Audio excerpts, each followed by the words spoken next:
Did you know St. John's was destroyed by a fire in 1892? I'm Helen Escott, author and crime historian. Late in the afternoon of July 8, 1892, a small fire broke out in a St. John's stable after a lit pipe or a match fell into a bundle of hay. Now, the flames quickly spread due to the weather conditions and a disorganized fire department and poor planning by city officials. Within hours, the fire had destroyed almost all of St. John's, leaving 11,000 people homeless and causing $13 million in property damage. The stable where the fire started was at the top of Carter's Hill. It was close to the corner of Freshwater and Pennywell Roads, an elevated location near the city's center. Firefighters arrived at the scene 30 minutes later, but were unable to contain the blaze due to a water shortage. Although a huge water tank was located just meters from the stable, it was almost empty because firefighters had forgotten to refill it after a recent practice drill. Hydrants were also useless because of low water pressure.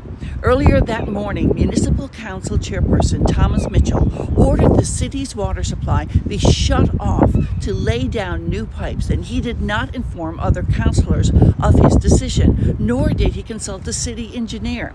Although workers had turned the supply back on, the water pressure was not strong enough to force water to the city's higher regions, including the one where the fire began. A strong wind was blowing that day, fanning the fire and carrying sparks and burning the debris from one rooftop to another. Unfortunately, firefighters had neglected to bring their hatchets and could not tear down any buildings in the area to make a fire break.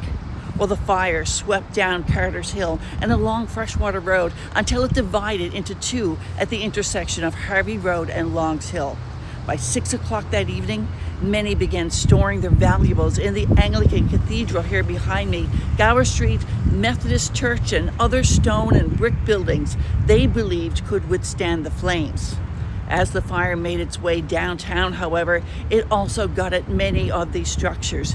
This Anglican cathedral suffered so much damage that it took workers more than 10 years to completely restore it. The fire burnt into the night and did not end until 5:30 the following morning. Many people camped out in Bannerman Park or the properties surrounding the Roman Catholic Cathedral, which is now St. John the Baptist. It was one of the few buildings that the fire did not destroy.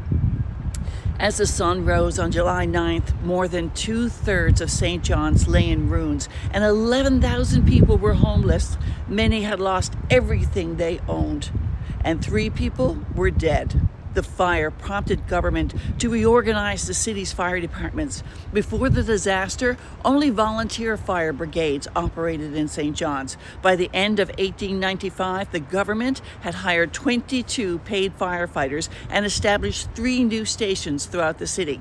They also created a mixed fire and police force, which was placed under the control of the Newfoundland Constabulary's Inspector General.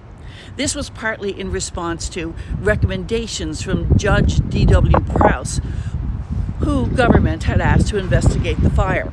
In his report, Prowse stated that the municipal council had severely mismanaged the fire department and suggested that it be placed under new leadership.